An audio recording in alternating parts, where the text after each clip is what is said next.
Imagine you're in a high-stakes interview, or maybe an escape room with the time winding down, when you're presented with an ambiguous word puzzle. You try your best, but are ultimately unsuccessful.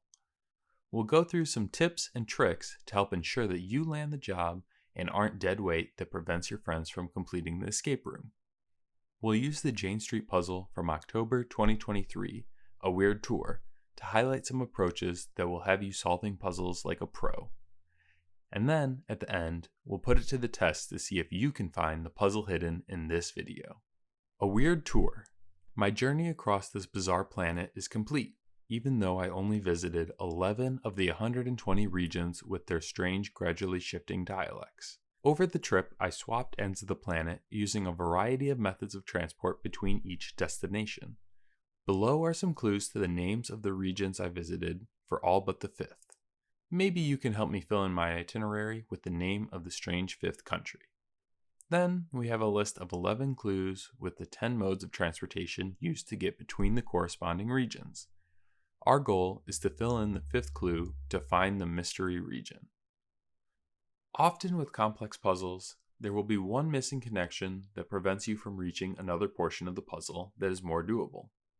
So if at any point during this video you have that aha moment as connections are gradually revealed, I encourage you to pause and attempt the remaining puzzle before continuing. A good place to start is with exploration.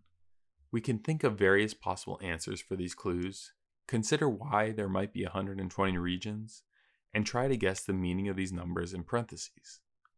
While this exploration is useful for making quick connections in the future, it will only get us so far. There are hundreds of reasonable answers to each of these clues alone, so unless we can psychically contact those who have already solved the puzzle, we know that we need some pattern or theme to narrow down our search space. We can begin searching for such simplifying connections by employing the principle of Chekhov's gun. If in the first act you have hung a pistol on the wall, then in the following one it should be fired.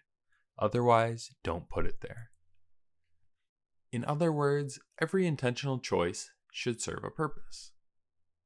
The same goes for a well-made puzzle that avoids relying too heavily on red herrings. Luckily for us, Jane Street puzzles typically fit that bill. So we need to look for pistols hung on this puzzle.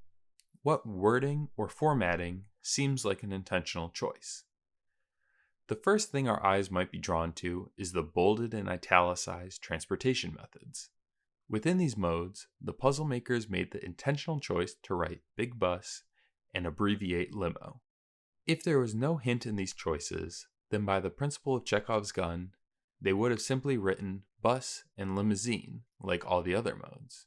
Consequently, we should look for some pattern that only holds when these intentional choices are made. I encourage you to pause to see if you can find the pattern hidden in the modes of transport now that we have seen this hint. After some time, we might notice that all of these modes each have two distinct vowels. Not only that, but across them, they have all 10 possible pairs of vowels. When we notice a pattern that is this unlikely to happen by chance, we know that it's Chekhov's gun being fired. So more likely than not, this puzzle has something to do with combinations of vowels.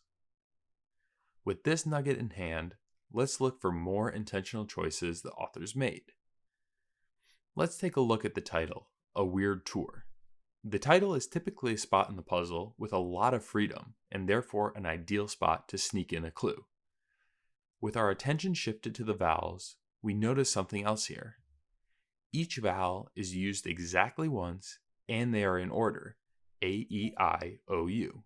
Either this is a huge coincidence, or we're onto something.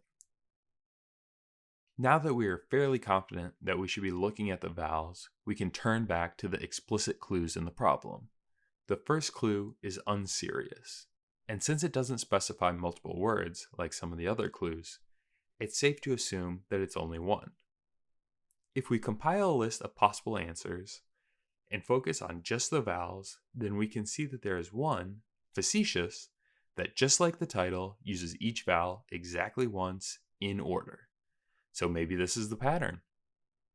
Let's take a look at the next clue, social. we can again consider a list of possible answers and focus on the vowels. While we don't have any possible answers with all the vowels in order, we see that gregarious is close, E-A-I-O-U. It has all the vowels with A and E switched, or dare I say, gradually shifted.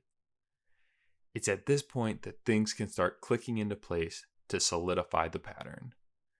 The two letters that are shifted are the two vowels in the corresponding mode of transportation. Further, if this pattern holds, then the name of each region is a permutation of the 5 vowels.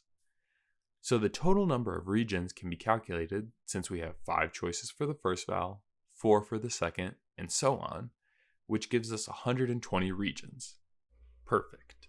To extend the lore of this weird planet, we can imagine that it's a toroidal planet that looks something like this.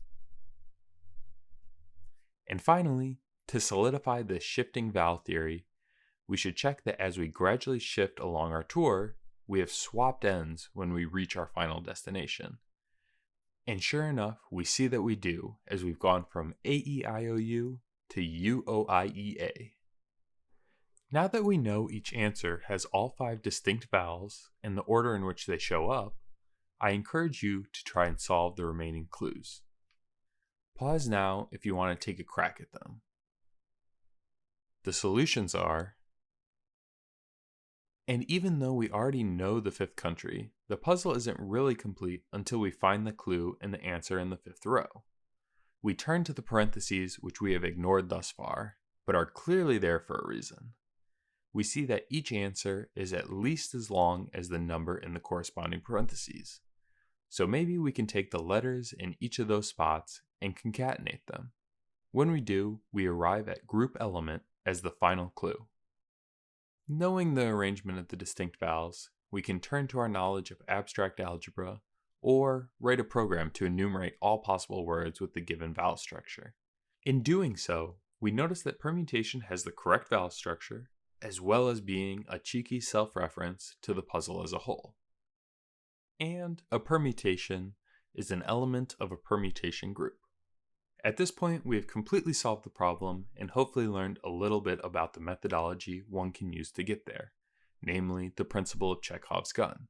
If you want to put the skills you've learned here to the test, try your hand at the puzzle hidden in this video. After their tour, they wandered off in a tired stupor without any transportation. Can you find the path and final location of this escapade? Leave your answer in the comments. Thank you for watching. Check out my channel for more Jane Street Puzzle explainers, and hopefully I'll see you on next month's Jane Street Puzzle leaderboard.